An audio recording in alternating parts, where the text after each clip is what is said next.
Praise the lord. దేవుని పరిశుద్ధమైన నామమునకు మహిమ కలుగునుగాక. ప్రభు నామమున మీ అందరికీ హృదయపూర్వక వందనాలు. ఈ ఉదయకాలము దేవుని వాక్యాన్ని విందాం. కీర్తనలు 27:4. యెహోవా ప్రసన్నతను చూచుటకును ఆయన ఆలయములో ధ్యానించుటకును నా జీవిత కాలమంతయు నేను యెహోవా మందిరములో నివసింపగోరుచున్నాను. ప్రియమైన వర్లరా, దేవుని ప్రసన్నత చూడడానికి, దేవుని ఆలయములో ధ్యానించటానికి. ప్రియమైన వర్లరా, మరి యెహోవా ప్రసన్నత అంటే యెహోవా యొక్క మనోహరత్వం అండి. అంటే మరి దేవుని మందిరములో ఎటువంటి విగ్రహాలు కానీ ఇంకా వేరే వేరే ఆధారాలు కానీ ఇటువంటి ఏమీ లేవు. మరి మనమందరము కూడా ఆత్మతోనూ సత్యముతోనూ జీవముతోనూ దేవుణ్ణి ఆరాధిస్తున్నాం. కావున ఆయన జీవాధిపతి, సర్వాధిపతి అయి ఉన్నాడు.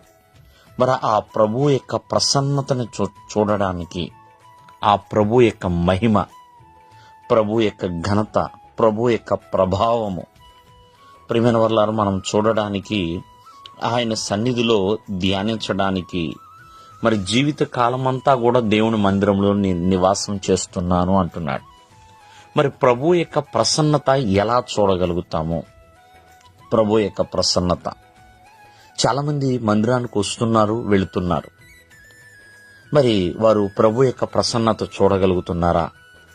ఎందుకంటే ఆయన యొక్క మనోహరము, ఆధ్యాత్మికమైన సౌందర్యమును మరి ఎలా చూడగలుగుతున్నాం, ఆయన యొక్క తేజో కాంతిని ఎలా చూడగలుగుతామో అని జాగ్రత్తగా ఆలోచిస్తే, ప్రియమైన వర్లరా, మరి ఎవరైతే ప్రార్థనలో వారిని వారు ప్రభువుకి అప్పగించుకుంటారో వారు ప్రభు యొక్క ప్రసన్నత చూడగలుగుతారు. మేడగదిలో మరి చాలామంది ప్రియమైన వర్ల ప్రార్థన చేశారు, కానీ ఆ 12 మంది మాత్రమే ప్రభుకి అప్పగించుకున్నారు, సమర్పణ కలిగి ఉన్నారు. కాబట్టి మరి ఆ పరిశుద్ధాత్మ, ఆ దేవుని యొక్క ప్రసన్నత అగ్నివలే వారి మీదకి దిగి వచ్చింది. ప్రియమైన వల్ల అగ్నివలే, ప్రార్థన ద్వారానే. అలాగే మరి ప్రభు సన్నిధిలో మనం గడపటం, ప్రభుతో మాట్లాడడం, ప్రభు యొక్క వాక్యాన్ని ధ్యానించటం. మరి బాలుడైన సమూయేలు ప్రభు సన్నిధిలోనే గడుపుతున్నాడు, అలాగే నిద్రిస్తున్నాడు, పడుకున్నాడు. ప్రియమైన వల్ల ప్రభు సన్నిధిలో పరిచర్య చేస్తున్నాడు. మరి ప్రభు యొక్క మాట అతనితో మాట్లాడగలిగిందంటే, ప్రభు యొక్క స్వరాన్ని అతను వినగలిగాడంటే మరి ప్రభు సన్నిధిలో గడిపి ఉన్నాడు కదా. అందుకనే దేవుని యొక్క వాక్యాలను మనం ధ్యానించాలి, దేవుని మందిరంలో పరిచర్య చేయాలి, ప్రభువు మాట ప్రకారముగా నడవాలి.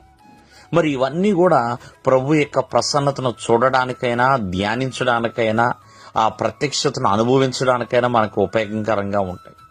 కావున యెహోవా ప్రసన్నత చూచేవారిగా దేవుని సన్నిధిలో నివాసము చేయాలి. దేవుడు మిమ్మల్ని ఆశీర్వదించును గాక. ఆమేన్.